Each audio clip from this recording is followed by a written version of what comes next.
les abeilles, les guêpes et les fourmis. Et en fait, je suis la seule chercheur à travailler directement sur cette collection. D'autres collègues sont spécialistes d'autres groupes. Donc, ma formation au départ est spécialisée dans les guêpes parasites, donc pas du tout sur les abeilles. Et en fait, de par ma fonction, j'ai été de plus en plus sollicitée à parler d'un peu tous les hyménoptères, en particulier des abeilles. Donc, j'ai fait des cours sur les abeilles. Et puis ces dernières années, en fait, depuis 2004, je me suis occupée du frelon asiatique. Et de ce fait-là, travaillant sur le frelon asiatique, j'ai été énormément sollicitée par beaucoup de gens sur les abeilles elles-mêmes. Donc petit à petit, je suis devenue, non pas spécialiste, enfin assez bonne connaisseuse des abeilles. Et donc ce soir, je vais vous présenter les abeilles. Alors bien sûr, on va parler de l'abeille domestique, mais vous allez voir que l'abeille domestique, c'est qu'une espèce parmi 1 millier d'autres. En France, il y a 1 millier d'espèces d'abeilles. Donc c'est un nombre considérable. Et en fait, toutes ces abeilles, on ne les connaît pas. La plupart des gens ignorent qu'elles existent. Et pourtant, elles vivent à nos côtés. Mais quand on en voit une, on la prend le plus souvent, soit pour une abeille domestique, soit pour un insecte quelconque, mais pas une abeille. Donc je vais vous faire découvrir ce monde extraordinaire qui est celui des abeilles. Bon, d'abord, qu'est-ce que c'est qu'une abeille? Alors, parmi les insectes, donc d'abord c'est un hyménoptère. Et les hyménoptères, c'est un groupe d'insectes qui se caractérise par des ailes membraneuses qui sont accrochées l'une à l'autre par une petite série de crochets pendant le vol. Donc les deux ailes volent simultanément. Donc c'est le groupe des hyménoptères. Après, parmi les hyménoptères, vous avez une très grande variété d'insectes. C'est un groupe extrêmement nombreux. C'est un des groupes les plus nombreux d'insectes sur Terre. Bon, il est gagné, la première place, c'est les scarabées, les coléoptères, mais une des deuxièmes places, c'est les hyménoptères. Et les hyménoptères, donc, rassemblent guêpes, abeilles et fourmis. Donc, parmi toutes ces hyménoptères, quelle est la caractéristique des abeilles? Eh bien, c'est qu'elles sont pollinivores. Et en fait, elles sont pollinivores, c'est-à-dire que plus précisément, elles nourrissent leur descendance à l'aide de pollen. C'est en ça qu'elles sont différentes des guêpes.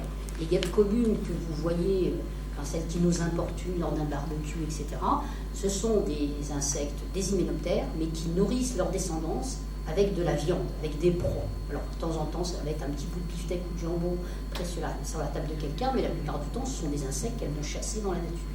Donc, la grosse différence entre une guêpe et une abeille, c'est de la façon dont elles nourrissent leur descendance. Donc, les abeilles sont pollinivores et elles sont, de par ce fait, anthophiles, c'est-à-dire qu'elles aiment les fleurs. Et les fleurs leur rendent bien, parce qu'en fait, l'association abeilles-fleurs est extrêmement importante. Les abeilles ont besoin des fleurs pour nourrir leur descendance, mais aussi pour leur propre activité, puisque tous les adultes d'abeilles vont aller prélever dans les fleurs du nectar qui sert à leur activité physique. Ils ont besoin de brûler des éléments énergétiques pour pouvoir se déplacer, s'activer, etc. Cette énergie, elle la trouve dans le nectar des fleurs. Et réciproquement, la fleur profite de façon extrêmement importante des abeilles, puisque ce sont les abeilles qui, dans 80% des cas, transportent, enfin pas les abeilles, les insectes, mais en grande partie des abeilles, qui dans 80% des cas transportent le pollen des fleurs d'une fleur à l'autre. Vous savez que les plantes à fleurs sont hermaphrodites, c'est-à-dire que sur un même pied, enfin dans la très grande majorité des cas, il y a des exceptions, mais on ne rentrera pas dans les détails, dans la très grande majorité des cas, une même fleur porte à la fois des organes femelles et des organes mâles. Les organes femelles sont les pistils avec les ovules qui doivent être fécondés par des grains de pollen. Les organes mâles, ce sont les étamines qui contiennent ces grains de pollen. Et la plupart des fleurs ne sont pas auto-fécondes, c'est-à-dire que si leur pollen tombe sur leur propre pistil, il ne se passe rien. Pour que la fécondation ait lieu, il faut que le pollen soit transporté sur une autre fleur de la même espèce. Alors si le transport peut se faire par le vent, mais ce n'est pas le cas de beaucoup de fleurs, et c'est surtout le cas de plantes comme les graminées, etc. Et dans la plupart des cas, le transport se fait par des insectes. Et parfois, les associations de l'abeille et l'insecte sont extrêmement poussées. Je vous montrerai quelques exemples où c'est une seule espèce d'abeille qui pollinise une seule espèce de fleur. Ce qui veut dire que si la fleur disparaît, l'abeille disparaît. Si l'abeille disparaît, la fleur disparaît. Donc la diversité des plantes à l'échelle de notre planète, elle dépend essentiellement des pollinisateurs. Tant que les pollinisateurs sont nombreux et diversifiés, la diversification des plantes est maintenue. Si ces pollinisateurs se raréfient, eh bien la diversité des plantes va se raréfier également. Ça ne marche pas son micro. Je parle pas assez fort. Vous m'entendez? C'est mieux. C'était bon, hein? Et pour l'éclairage, est-ce que c'est bon? Pour moi, ça ne me pose pas de problème. Alors ensuite, eh bien, les abeilles, du fait qu'elles collectent du pollen, eh bien, elles sont caractéristiques, hein, elles sont toutes pelucheuses. Une abeille, par exemple, un exemple d'abeille que les gens ne prennent pas pour des abeilles, mais qui sont bien des abeilles, c'est les bourdons. Les bourdons sont des abeilles. Et les bourdons sont des abeilles caractéristiques qui sont le corps couvert de poils. Et si on regarde au microscope ces poils, on s'aperçoit qu'ils sont verticillés, c'est-à-dire qu'ils sont eux-mêmes pleins de petites ramifications. Et ces poils-là sont spécialement adaptés à accrocher les grains de pollen. Hein, donc toutes les abeilles qui collectent du pollen ont des poils verticillés. C'est une des caractéristiques de ces abeilles. Et l'autre caractéristique, c'est ce qu'on appelle la scopa, c'est-à-dire l'appareil qui permet de transporter du pollen. Alors la scopa, chez la plupart des abeilles, elle est située sur les pattes. Vous voyez ici une anthophore, elle transporte le pollen sur ses pattes. Et ensuite, elle va aller jusqu'à son nid et déposer ce pollen dans son nid. Ici, une autre espèce d'abeille qu'on appelle une dasipode, et qui a des pattes extrêmement larges et entièrement couvertes de pollen. Hein, vous voyez, ces deux poils. Là, c'est le pollen qui fait tout jaune comme ça. Et puis, bien sûr, l'abeille domestique. Et l'abeille domestique appartient à un groupe, à une famille qu'on appelle les apidés. Et elle partage cette famille avec les bourdons. Donc les bourdons et les abeilles domestiques sont les très proches cousins. Et ils sont caractérisés par la forme de la patte qui est tout à fait particulière, puisqu'elle a une structure encore plus sophistiquée pour transporter le pollen. Et c'est ce qui est illustré ici. Vous voyez la patte postérieure de l'abeille. Sur sa face extérieure, c'est une espèce de gouttière. Cette partie-là est une espèce de gouttière bordée de poils extrêmement grands. Et donc l'abeille va stocker le pollen entre ses poils. Hein, c'est comme ça qu'elle va pouvoir transporter des pelotes de pollen assez volumineuses. Et puis, sur la face interne plutôt de la pâte, eh bien, il y a une série de brosses comme ça. Et cette fois-ci, c'est une brosse qui sert à décoller les grains de pollen et à nettoyer l'abeille du pollen qui couvre son corps au moment où elle arrive dans la ruche. Et en plus, il y a une petite sophistication supplémentaire. À ce niveau-là, il y a une espèce de crochet qui permet d'aider l'abeille à décoller la boule de pollen quand elle est trop bien collée sur sa patte. Donc c'est un système extrêmement bien adapté à la collecte et au transport du pollen. Mais parmi les abeilles, vous avez une exception, un groupe d'abeilles qu'on appelle les mégachilles. C'est une famille d'abeilles particulière qui, elle, ne transporte pas le pollen sur ses pattes, elle le transporte sous son ventre. Et vous voyez ici une mégachille, et c'est sous son ventre qu'il y a une très forte brosse de poils. Et donc si un jour dans la nature vous voyez une abeille avec du pollen sous le ventre, vous pouvez dire à coup sûr qu'il s'agit d'une mégachille. Alors une autre caractéristique des abeilles, c'est la langue. Et les pièces buccales des abeilles sont extrêmement allongées, mais suivant les groupes, elles sont plus ou moins allongées. Et ici, la partie terminale de ces pièces buccales est une langue qui peut être extrêmement allongée et dont le rôle est d'aller puiser les nectars à l'intérieur des nectaires. Alors vous savez que certaines plantes, par exemple, vous avez déjà vu des orchidées, elles ont des éperons parfois très très allongés, et en fait le nectar il est tout au fond de l'éperon. Donc pour que l'abeille puisse avoir accès au nectar, il faut qu'elle puisse introduire sa trompe à l'intérieur de l'éperon jusqu'au niveau du nectar. Et en fait les plantes ont évolué, et les abeilles en même temps, pour faire en sorte qu'il y ait des spécialisations, c'est-à-dire que certaines plantes ont une profondeur d'éperon bien particulière, et les abeilles qui les pollinisent ont la longueur de la trompe adéquate pour aller prélever le nectar. Et toutes les autres abeilles sont incapables d'aller prélever ce nectar à cet endroit-là. Et d'autres plantes ont un nectaire extrêmement profond, et il y a certaines abeilles, je vous montrerai ça par la suite, qui peuvent avoir des trompes qui atteignent 3 fois la longueur de leur corps. Et donc, parmi les abeilles, on distingue 2 grands groupes d'abeilles. Les abeilles à langue courte, qui sont relativement des abeilles, disons les plus primitives, même si ce terme n'est pas tout à fait adapté. Et puis des abeilles à langue longue, parmi lesquelles vous avez l'abeille domestique, les bourdons, et également les mégachilles. Alors, autre caractéristique, cette fois-ci pas seulement des abeilles, mais des hyménoptères dans leur ensemble, c'est ce qu'on appelle l'aplodiploïdie. Alors c'est une particularité de la reproduction qui concerne tous les hyménoptères, chez lesquels, quand un œuf est fécondé, il va donner une femelle, quand un œuf n'est pas fécondé, il va donner un mâle. Donc c'est un système de reproduction qui n'a rien à voir avec le nôtre. Et donc une femelle d'abeille, que ce soit une reine d'abeilles domestiques ou une femelle d'abeilles sauvages, quand elle n'est pas fécondée, elle peut quand même pondre des œufs, mais à ce moment-là, elle ne donnera que des mâles. Donc ce système, il a été décrit par Dzierzon sur l'abeille domestique, et il l'a nommé le sexe à la disposition de la mère. En fait, c'est la femelle d'abeille qui va décider si elle féconde ou non un œuf en fonction d'un certain nombre de caractéristiques. Alors par exemple, quand vous avez une ruche d'abeilles domestiques, eh bien, pendant tout le début de la saison, la reine ne va pondre que des œufs fécondés, parce que ces œufs fécondés vont donner des femelles stériles, qui sont les ouvrières, qui vont s'occuper de la ruche, aller chercher le pollen, soigner le couvain, etc. Et puis au moment où arrive la saison de la reproduction, à ce moment-là, la reine va se mettre à pondre deux types d'œufs, des œufs fécondés qui vont donner des futures reines, et des œufs non fécondés qui vont donner des mâles, ce qu'on appelle dans les ruches d'abeilles des faux bourdons. Et donc à ce moment-là, ça sera la production de la génération sexuée. Cette génération sexuée devant sortir de la ruche pour aller s'accoupler dans la nature, et ensuite les futures reines reviennent dans la ruche.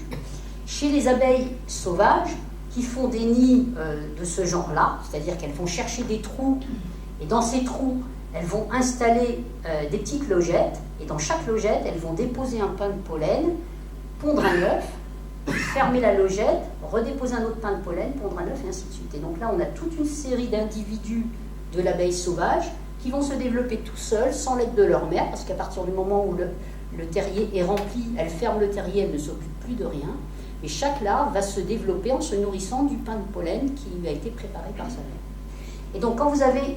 Alors ici, vous avez en fait, c'est un tronc d'arbre, un trou dans un tronc d'arbre qui a été occupé par une abeille sauvage, mais on a mis un tube de verre, et donc elle a fait ses logettes dans le tronc, mais en fait dans le tube. Et donc quand on tire le tube, ça permet de voir la disposition du nid. Donc c'est pour ça qu'on voit par transparence toutes les logettes. Et donc quand on étudie le développement de la descendance d'une abeille sauvage, eh bien on s'aperçoit que les œufs fécondés qui vont donner des femelles sont tout au fond du trou, et les œufs non fécondés qui vont donner des mâles sont tout au début du terrier. Alors pourquoi ce système? Mais en fait c'est parce que lors du développement d'une abeille, mais aussi d'un hyménoptère en général, les mâles se développent beaucoup plus vite, ils sont en général beaucoup plus petits que les femelles, et leur temps de développement est plus court. Et donc ils deviennent adultes plus tôt, et ils sortent, et à partir du moment où ils sont sortis, ils commencent à épier, ils attendent la sortie des femelles pour pouvoir s'accoupler. Et comme ils sortent les premiers, ils dégagent le terrier, ce qui fait qu'après, les femelles qui sont au fond peuvent sortir à leur tour. Si c'était le contraire, si les mâles étaient au fond et qu'ils devenaient adultes les premiers, bien, ils seraient bloqués, ils mourraient au fond du trou. Donc le sexe est bien à la disposition de la mère, et la mère, par son instinct, sait parfaitement quand elle doit pondre un œuf fécondé et quand elle doit pondre un œuf non fécondé. Alors ensuite, les abeilles, quand on parle d'abeilles, les gens pensent tout de suite, ce sont des animaux sociaux. Alors effectivement, l'abeille domestique, c'est un animal social. Les bourdons, dont on connaît à peu près 35 espèces en France, sont des animaux sociaux. Mais il existe en France 1000 espèces d'abeilles. Et donc toutes les autres, c'est-à-dire 960 espèces, sont des espèces solitaires. C'est-à-dire qu'elles n'ont aucune société. Chaque femelle s'occupe de sa propre descendance. En fait, elle s'en occupe, c'est-à-dire qu'elle fournit de la nourriture à sa propre descendance.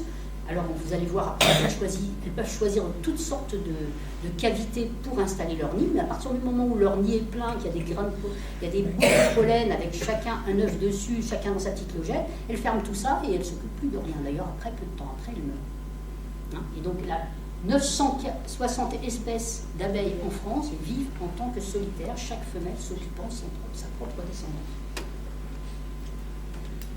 Alors, les abeilles, eh bien, c'est un groupe extrêmement diversifié. Vous voyez qu'on en connaît 1000 en France, alors que, par exemple, si on fait le total des mammifères et des oiseaux connus en France, on ne fait que 665 espèces. Et ça, ce sont les abeilles. Alors, si on parlait des autres insectes, ça serait encore plus impressionnant. Et à l'échelle du monde, on connaît actuellement 20 000 espèces. Il y a 20 000 espèces d'abeilles qui ont été décrites. Mais en fait, on sait très bien qu'il y a encore plein d'espèces à décrire. Parce qu'à chaque fois qu'on fait des prospections et des collectes dans des pays qui sont peu étudiés, par exemple la Papouasie, le sud de la Guyane ou des régions comme ça, et bien à chaque fois qu'on fait une collecte dans ces pays-là, on ramène des quantités énormes d'insectes avec énormément de nouvelles espèces à décrire. Donc en fait, le chiffre est peut-être de 30 000 espèces d'abeilles, ou peut-être même encore plus.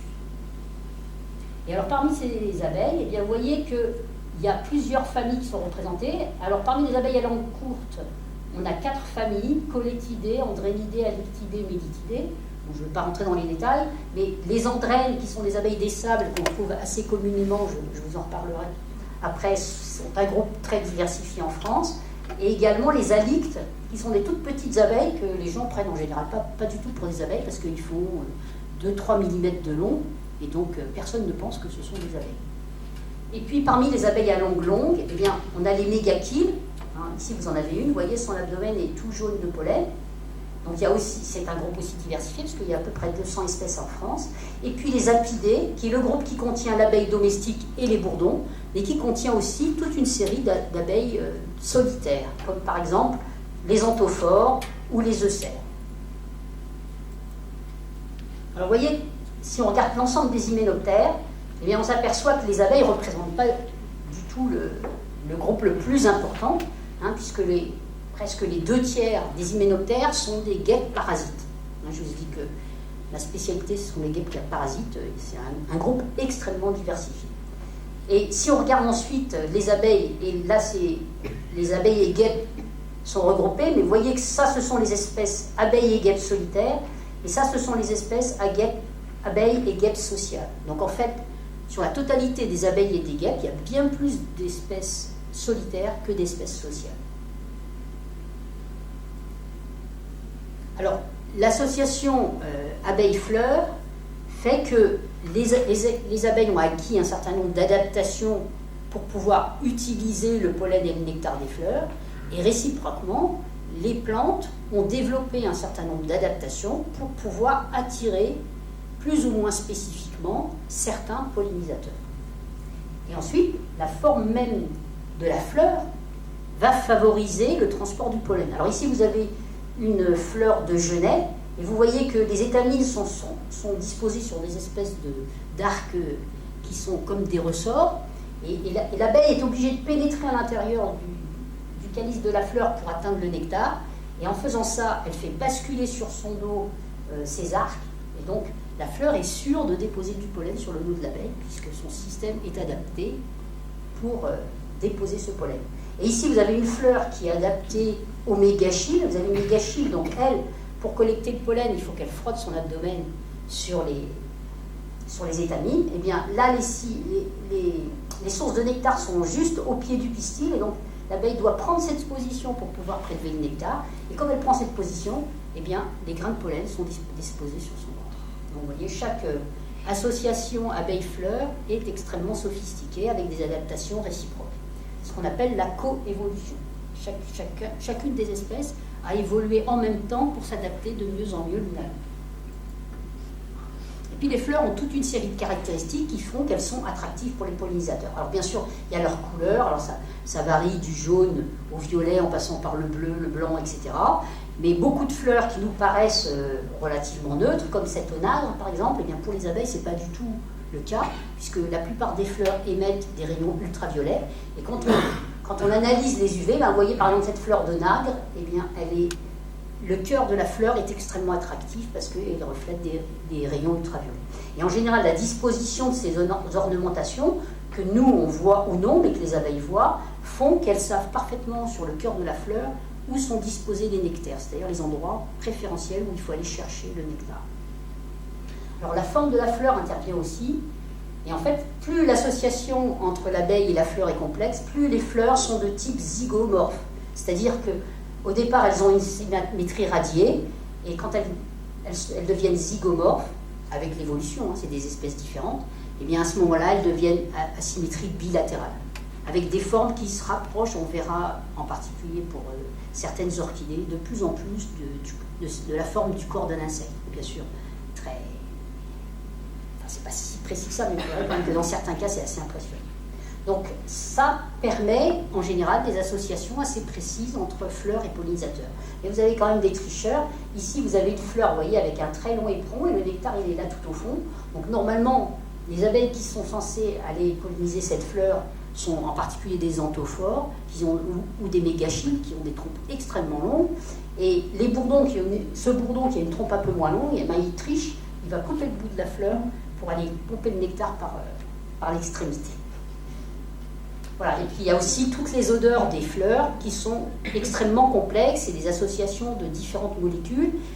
Plus une fleur est pollinisée par un grand nombre d'espèces différentes, plus elle émettra une grande variété de molécules. Par contre, plus elle est associée à un nombre restreint de pollinisateurs, plus le nombre des molécules qu'elle émettra sera précis. Et dans certains cas, les plantes sont même capables d'émettre des molécules très particulières qui sont en fait mimétiques des odeurs que les insectes femelles produisent pour attirer les mâles. Donc vous voyez à quel point l'adaptation peut aller loin. Alors, en fait, non seulement donc, les fleurs ont des caractéristiques qui attirent certains types de pollinisateurs, mais ensuite, les pollinisateurs également font un apprentissage. C'est-à-dire que quand ils partent le matin collecter du pollen et du nectar, ils vont commencer par certaines plantes, et ils vont tenir compte des caractéristiques de cette plante, et ensuite spécifiquement rechercher les plantes identiques. Et ceci est un comportement qui est fait au cours de l'évolution, mais qui permet aux plantes de favoriser leur pollinisation, dans la mesure où si un pollinisateur passe toujours sur les fleurs d'une même espèce, il va beaucoup plus facilement favoriser la pollinisation de cette espèce que s'il change tout le temps d'une espèce de fleur à une autre. Et donc on s'est aperçu que les pollinisateurs ont tendance à concentrer leur recherche de pollen et de nectar sur une certaine espèce de fleur. En plus, les fleurs elles-mêmes ne s'ouvrent pas à la même période. Il y a des périodes au cours de la saison où vous avez certaines fleurs qui fleurissent et d'autres non. Et puis même au cours de la journée, eh bien, vous savez qu'il y a des fleurs qui s'ouvrent le matin, il y en a d'autres qui s'ouvrent le soir, etc. Et en général, c'est parce que ça correspond à des associations particulières avec certains types de pollinisateurs dont les activités correspondent aux heures d'ouverture des fleurs. Et puis chez les abeilles domestiques, eh bien, c'est encore plus compliqué parce que là, en fait, une ouvrière qui découvre un terrain extrêmement intéressant au point de vue apport de pollen et de nectar, eh bien, cette ouvrière va retourner à la ruche et elle va pratiquer une danse tout à fait particulière qui a été découverte par Carl von Frisch. Et cette danse, en fait, quand l'abeille rentre dans la ruche et elle se met à faire des huit, comme ça, à l'intérieur de la ruche, en agitant les ailes, en frétillant. Alors, c'est pas évident à voir, mais maintenant on peut voir, je pense, quelques vidéos sur Internet. Et en faisant la façon dont elle frétille et dont l'axe de ce 8 est placé, en fait, s'il y a une certaine inclinaison, eh bien, l'inclinaison correspond à la disposition de la source de nourriture par rapport au soleil et à la ruche. Donc, en fait, l'angle de cette danse permet aux autres abeilles de savoir, quand elles sortent de la ruche, où est disposée la source de nourriture par rapport à la ruche et au soleil. C'est vraiment incroyable. Alors, Carl von Frisch a fait cette description, et ensuite, en 1986, un autre scientifique qui s'appelle Martin Lindauer, eh bien, a fabriqué un petit robot, une mini-abeille, qu'il a fait danser de la même façon que l'avait décrit Carl von Frisch, et il a réussi à faire déplacer les abeilles vers les sources de nourriture qu'il avait choisies. Donc, c'est une preuve scientifique que l'interprétation de Carl von Frisch était la bonne. Alors maintenant, on va parler d'abord un peu de l'abeille domestique, parce que comme ça, après, on verra la différence avec les abeilles sauvages. Et alors déjà, il faut savoir que l'abeille domestique, c'est pas une espèce, c'est une espèce en France, mais qui est en fait 7 espèces d'abeilles du genre Apis dans le monde. Mais toutes ont la même mode de vie et toutes sont sociales. Et un certain nombre de ces espèces font l'objet de l'apiculture, c'est-à-dire qu'on va les élever spécifiquement pour obtenir du miel. Et cette abeille, chez nous, c'est l'abeille européenne qu'on appelle Apis mellifera, qui est en fait extrêmement répandue à travers le monde. Toutes les abeilles mellifères sont originaires d'Asie, mais la seule qui s'est répandue à travers le monde, c'est Apis mellifera. Alors elle s'est d'abord répandue naturellement, et puis ensuite l'homme l'a répandue encore plus, absolument partout dans le monde. Et ensuite, en Asie, il y a une autre espèce d'abeille qui est élevée dans des ruches, vous voyez, voilà, ça c'est des ruches qu'on voit en Chine, c'est l'espèce Apis cerana, qui, si vous la voyez, pour vous, elle ressemble complètement à l'abeille domestique, sauf qu'elle est un petit peu plus petite. Hein, et elles ont toutes les deux les mêmes modes de vie. Et ensuite, en Amérique du Sud, où au départ, il n'y avait aucune abeille, maintenant il y a des abeilles, des Apis mellifera qui ont été introduites par l'homme, mais autrefois il n'y en avait pas. Les seules espèces qui sont sociales et qui sont utilisées pour la collecte du miel, ce sont ce qu'on appelle des mélipones ou des trigones. Ce sont des abeilles standards, ces petites abeilles noires qui sont minuscules, hein, certaines elles peuvent faire juste 2 mm de long. Elles ne piquent pas, mais par contre quand vous approchez des ruches, elles ont tendance à vous tourner autour, à s'accrocher dans vos cheveux, etc. Mais bon, elles ne piquent pas du tout. Et ces abeilles-là ont été élevées depuis les Aztèques pour la collecte du miel, de la même façon que nous élevons l'abeille Apis mellifera. Et vous voyez, elles sont élevées dans des petites cruches en terre comme ça, et ces abeilles-là ont l'habitude de construire une espèce d'entonnoir de cire à l'entrée du nid. Donc on les reconnaît avec cette structure. Alors les abeilles mellifères, donc les abeilles du genre Apis, je vous dis qu'il y a 7 espèces dans le monde, et bien voilà leur distribution. L'étendue rose, c'est Apis mellifera, notre abeille européenne, qui est aussi asiatique en fait, qui existait aussi en Asie avant, mais qui est maintenant élevée par les apiculteurs asiatiques de plus en plus, parce qu'elle produit beaucoup plus de miel que Apis cerana. Et puis ensuite, vous avez toute une série d'autres abeilles, donc la petite Apis cerana, que vous voyez là, qui ressemble tout à fait à la nôtre, et puis des abeilles très impressionnantes, comme le Apis dorsata. Bon, vous avez peut-être entendu parler de cette abeille, parce que au Népal, il y a des gens qui grimpent des falaises immenses pour aller collecter du miel de ruches qui sont comme ça à ciel ouvert. Eh bien, c'est cette espèce, c'est l'abeille géante Apis dorsata. Et cette abeille géante-là ne fait pas son nid caché dans un trou, les nids pendent, donc les galettes de cire pendent directement aux branches des arbres ou dans des cavités, sur les falaises, etc. Et puis vous avez une autre espèce, Apis florea, qui fait la même chose, mais qui est de taille plus modeste. Et puis vous avez d'autres espèces d'abeilles, mais qui sont très localisées et relativement mal connues. Donc au total, 7 espèces d'abeilles qui toutes ont le même type de mode de vie et de comportement de la société. Alors la vie d'une abeille mellifère, donc notre Apis mellifera européenne, vous savez probablement, je ne vais pas rentrer dans les détails, mais que quand un œuf est pondu dans une cellule et que la petite larve se développe, elle va passer par 5 stades larvaires, elle va être nourrie par les ouvrières d'un mélange de pollen et de miel, puis elle va subir dans sa cellule une nymphose, donc elle va se transformer en nymphe, rester pendant un certain temps à l'état de nymphe, puis ensuite, quand l'adulte parfait apparaîtra, il va percer la paroi de la loge et sortir.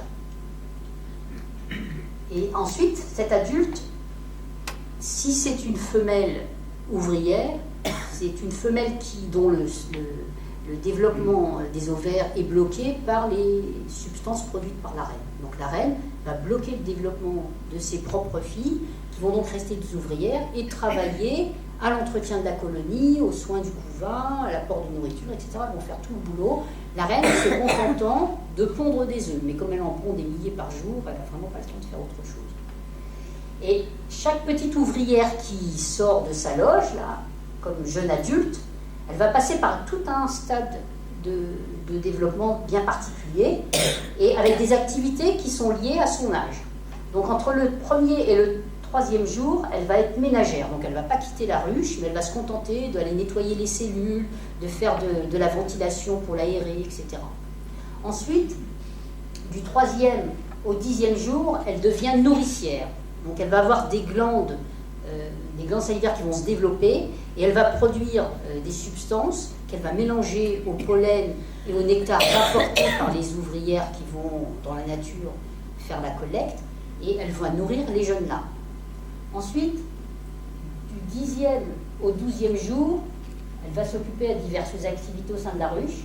Ensuite, du 12e au 18e jour, elle va devenir maçonne. En fait, à ce moment-là, sous son ventre, il va y avoir des glandes qui vont commencer à produire de la cire. Elle va prélever cette cire et à l'aide de cette cire, elle va construire les logettes des différentes galettes de la ruche. Ensuite, du 18e au 21e jour, elle devient gardienne. Donc cette fois-ci, son rôle, c'est de rester à l'entrée de la ruche et de sortir en masse quand il y a un ennemi qui s'approche, de façon à empêcher toute intrusion à l'intérieur de la ruche. Elles se mettent aussi à vibrer des ailes, elles ont différentes techniques pour essayer aussi d'effrayer les prédateurs. Et puis, à partir du 21e jour, et jusqu'à environ le 42e jour, c'est-à-dire les 20 derniers jours de sa vie, elle deviendra butineuse, c'est-à-dire que c'est seulement à ce moment-là qu'elle va en fait vraiment quitter la ruche pour aller rapporter le pollen et le nectar aux autres gens de la ruche. Et donc une ouvrière en été, elle vit environ 5 ou 6 semaines, alors qu'en hiver, elle vit 5 à 6 mois, parce qu'en fait, tout l'hiver, toutes les abeilles qui ne sont pas mortes avant restent à l'intérieur de la ruche et vont résister à l'intérieur de la ruche jusqu'au printemps. Alors, je ne vais pas rentrer dans les détails ici, mais c'est pour vous montrer que chez l'abeille, il y a une quantité absolument extraordinaire de glandes qui chacune produisent des substances bien particulières qui ont une fonction très très particulière au sein de la ruche. Alors, j'ai mis en rouge les glandes qui concernent la reine, qui peuvent concerner aussi les ouvrières, mais qui concernent en particulier la reine. Alors, par exemple, les glandes mandibulaires de la reine, elles servent à produire une phéromone. Donc, une phéromone, c'est une substance chimique qui intervient comme odeur et qui va influencer le comportement des autres individus. Et donc, la reine va produire des substances qui vont favoriser la cohésion de la colonie. C'est-à-dire que c'est des odeurs qui imprègnent les différents individus de la colonie et qui font qu'ils ont tendance à coordonner leurs activités et à se reconnaître en tant qu'individus de la même colonie. Vous voyez qu'il y a des glandes nourricières hypopharyngiennes chez les ouvrières qui servent à la production de la gelée royale. Alors la gelée royale, je suppose que vous savez ce que c'est, vous avez déjà entendu parler. La gelée royale est donc produite par ces ouvrières et elle sert à nourrir les jeunes larves qui deviendront des reines. Donc en fait, au départ, un œuf femelle, il est indifférencié. Il n'y a pas d'œuf reine et d'œuf ouvrière. Ce sont les mêmes. Mais quand les larves éclosent de ces œufs, soit elles sont nourries normalement, sans rien de particulier, soit elles sont nourries avec de la gelée royale. Et si elles sont nourries avec de la gelée royale, elles deviennent des reines. Et d'ailleurs, les apiculteurs manipulent les ruches, c'est-à-dire qu'ils peuvent forcer les ouvrières à nourrir certaines larves de gelée royale en les installant dans des cellules particulières qui sont les cellules royales. Et à ce moment-là, le comportement des ouvrières devient différent. Elles se mettent à nourrir la larve qui est dans ces cellules royales de gelée royale, même si au départ, ce n'était pas prévu pour ça. Bon, je ne vais pas rentrer dans les détails de toutes ces glandes, mais vous voyez que c'est extrêmement complexe. Alors ensuite, la colonie. Je vous ai donné quelques chiffres pour vous montrer que les colonies d'abeilles sont quand même des sociétés extrêmement complexes et nombreuses, puisqu'une ruche, ça contient entre 30 et 70 000 abeilles en été, à condition que ce soit une ruche en bonne santé, et à peu près 6 000 abeilles en hiver. Pour fabriquer 500 grammes de miel, il faut environ 8 700 000 fleurs butinées. Donc c'est un travail considérable. Ça représente 7 000 heures de travail, 17 000 voyages, en sachant que à chaque voyage, une abeille va ramener 10 à 30 mg de pollen. Donc ça vous donne une idée de l'activité intense d'une ruche. Et ensuite, une partie de ce pollen va être consommée par les abeilles pour être transformée en cire. Les abeilles qui sont chargées de construire les logettes de la cire produisent sous leur ventre des plaquettes de cire qu'elles vont malaxer. Et ces plaquettes de cire, pour qu'elles les produisent, il faut d'abord qu'elles aient consommé du pollen et du nectar, un mélange. Et donc, il faut à peu près, pour fabriquer 1 kg de cire, il faut à peu près consommer 10 kg de miel. Donc, ça vous donne une idée. Et ensuite, quand vous avez un apiculteur à une ruche qui contient environ 30 000 abeilles, eh bien, il peut espérer tirer à peu près 20 ou 30 kg de miel de cette ruche. Alors ici, vous voyez les abeilles, comment elles construisent, comment elles commencent à construire les cellules. En fait, quand on construit une nouvelle cellule, elles s'accrochent les unes aux autres, et puis les abeilles qui produisent la cire vont transmettre les boulettes de cire d'un individu à l'autre. Et ensuite, petit à petit, progressivement, la galette va se former. Vous voyez, elle travaille à la chaîne. Et ici, exceptionnellement, c'est une ruche dont les premières galettes ont été construites directement sur la branche d'un arbre, sans protection, ce qui est assez rare, parce que quand un essaim d'abeilles s'échappe d'une ruche pour aller fonder une nouvelle colonie ailleurs, il a plutôt tendance à se cacher. Alors, ça peut être dans un trou d'arbre, c'est parfois dans les cheminées, ça peut être derrière une fenêtre, enfin, d'énormes possibilités, mais bien sûr, les apiculteurs essayent de récupérer ces essaims et d'aller directement les placer dans une nouvelle ruche. Et chez les voisins récupérer des essaims. Alors, comment se fait la reproduction de la colonie? Bon, je vous ai dit que au départ, les œufs sont neutres, ils ne sont pas ouvrières ou reines, mais quand un œuf est pondu à l'intérieur d'une cellule royale, donc en fait, au moment un peu avant la période de reproduction sexuée, les ouvrières vont se mettre à fabriquer des cellules royales. C'est-à-dire, au lieu de fabriquer de banales cellules hexagonales, elles vont se mettre à fabriquer ces espèces de tours avec un trou au milieu. Et donc, quand la reine dépose un œuf dans cette cellule royale, eh bien, le comportement des ouvrières, automatiquement, c'est de nourrir la larve qui est dans cette cellule avec de la gelée royale. Comme elle est nourrie avec de la gelée royale, elle va donner une future reine. Et donc, dans une ruche, à une certaine période, on va avoir plusieurs jeunes reines qui vont être produites en même temps. Mais en fait, très vite, la première ou la plus vigoureuse va éliminer ses voisines. Donc il ne va rester qu'une seule future jeune reine. Et cette future jeune reine va alors s'envoler dans la nature et aller s'accoupler avec des mâles. Donc il y a des mâles de sa propre colonie, mais il y a aussi des mâles des autres colonies. Et en général, il y a un brassage pour éviter la consanguinité. Donc elles ont tendance à aller chercher plutôt des mâles d'autres colonies. Et puis quand elle s'est accouplée en vol avec plusieurs mâles, alors vous voyez ici, voilà un mâle d'abeille, voilà la reine. Les mâles sont très volumineux, on les reconnaît dans une ruche parce qu'ils ont les yeux très gros et très rapprochés, les yeux qui se touchent sur le dessus de la tête. Et on les appelle des faux bourdons, parce qu'en fait, ce ne sont pas des bourdons, mais ça ressemble plus à un bourdon qu'à une abeille. Et donc, il y a plusieurs mâles qui vont essayer de s'accoupler avec cette reine, et ils s'accouplent en vol, donc ça se passe assez rapidement. Et en fait, ce qui se passe, c'est que les pièces génitales du mâle de l'abeille sont telles qu'elles se bloquent sur les pièces génitales de la femelle, et ensuite, très souvent, en fait, elles se déchirent. Et donc, les pièces génitales du mâle restent fixées sur celles de la femelle. Le mâle meurt. De toute façon, à partir du moment où il s'est accouplé, très rapidement, il va mourir. Et ensuite, la reine, soit arrive à se débarrasser des pièces génitales du premier mâle, et à ce moment-là, elle peut s'accoupler avec d'autres, soit elle n'y arrive pas, et à ce moment-là, elle ne s'accouple qu'avec ce mâle. Mais l'intérêt, c'est quand même, en général, pour elle, de s'accoupler avec le plus grand nombre de mâles possible, parce que ensuite, elle va vivre pendant 4 à 5 ans dans la ruche, et elle va féconder ses œufs à partir de cet unique accouplement. Elle ne va plus ressortir dans la nature pour s'accoupler à nouveau plus tard. Donc, elle va stocker dans une poche qu'on appelle la spermathèque tous les spermatozoïdes de tous les mâles avec qui elle se sera accouplée. Et c'est cette réserve de spermatozoïdes qui va lui permettre de féconder, dans le cas où elle veut avoir des individus femelles, tous ses descendants femelles. Et une femelle qui vit 4 à 5 ans, elle pond entre 1800 et 2000 œufs par jour. Donc vous imaginez la quantité de spermatozoïdes qu'elle stocke dans sa spermathèque. Et donc, au bout de 4 à 5 ans, quand il y a des nouvelles reines qui sont présentes dans la ruche, en fait, ça n'est pas la vieille reine, c'est pas la nouvelle reine qui va s'en aller, c'est la vieille reine. C'est assez contraire à ce qui existe chez beaucoup d'autres organismes. En fait, la vieille reine, quand il y a une nouvelle reine qui a été fécondée, qui rentre de nouveau dans la ruche, et bien à ce moment-là, la vieille reine s'entoure d'un certain nombre d'ouvrières, de quelques mâles, et elle s'envole, elle fait un essaim, et cet essaim va s'installer ailleurs pour fonder une nouvelle colonie. Et donc la jeune reine va rester avec le reste des ouvrières dans la vieille ruche pour continuer, perdurer la première colonie.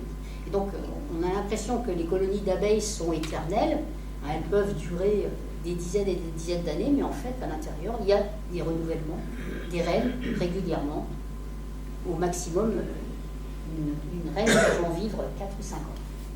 Donc quand vous avez un essaim, alors les essaims, c'est très impressionnant, ça fait beaucoup de bruit, mais en fait les abeilles quand elles sont en essaim, elles ne sont pas du tout dangereuses. D'ailleurs vous avez déjà dû voir des photos où on voit des gens qui ont des barbes d'abeilles, etc. Pour faire ça, en fait, ils ont pris la reine, ils l'ont mise dans une petite cage, et puis ils la cachent quelque part sous le vêtement, et à ce moment-là, toutes les abeilles qui font partie de l'essaim se posent autour, mais quand elles sont en essaim, elles ne sont pas agressives, donc il n'y a pas de danger particulier pour la personne qui fait ça. Bon, il faut quand même être sûr de soi. Voilà, et donc un essaim de 3 kg, qui est une taille moyenne, eh bien, il peut contenir 30 000 abeilles.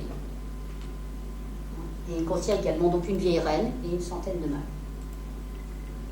Alors, là aussi, je ne vais pas rentrer dans les détails, mais vous avez sûrement entendu parler des races d'abeilles. Donc, en fait, l'abeille domestique, et comme elle est répandue de façon très très importante, eh bien, dans chaque région, chaque continent ou même dans chaque pays, il y a des races particulières, c'est-à-dire que petit à petit, l'isolement génétique des différentes lignées fait que les abeilles ont acquis des caractéristiques un peu différentes les unes des autres. Et les apiculteurs ont des choix préférentiels pour certaines races plutôt que d'autres. Et donc il y a beaucoup de brassage qui se fait à l'heure actuelle. Mais en France, l'abeille sauvage, disons, traditionnelle de la France, c'est ce qu'on appelle l'abeille noire, qui est la race Apis mellifera mellifera. Alors c'est une abeille qui est assez sombre par rapport à d'autres races et qui est plutôt agressive. Donc il y a beaucoup d'apiculteurs pendant tout un temps qui ont eu tendance à l'abandonner parce qu'ils la trouvaient trop agressive. Mais en fait, comme elle est très agressive, elle a plutôt tendance à mieux résister à un certain nombre d'agresseurs et en particulier aux frelons asiatiques. Et donc vous avez par exemple la ligustica qui est en Italie, la carmica qui est plutôt en Autriche et dans les Balkans. Il y a une variété à Chypre qui est très agressive, mais qui est aussi très agressée par un autre frelon qui est le frelon oriental, la caucasienne qui est du Caucase, et la scutellata qui est la race d'Apis mellifera qui vit en Afrique. Et cette abeille scutellata, c'est elle qui est à l'origine des abeilles tueuses. En fait, qu'est-ce qui s'est passé au Brésil? Il y avait des colonies d'abeilles de la race ligustica. Donc la ligustica, c'est l'italienne. Il y avait des apiculteurs qui avaient des colonies d'Apis ligustica qui avaient été introduites d'Europe jusqu'au Brésil. Et puis, à une époque, les gens ont essayé d'introduire l'autre race, la scutellata d'Afrique, parce que l'idée, c'était d'essayer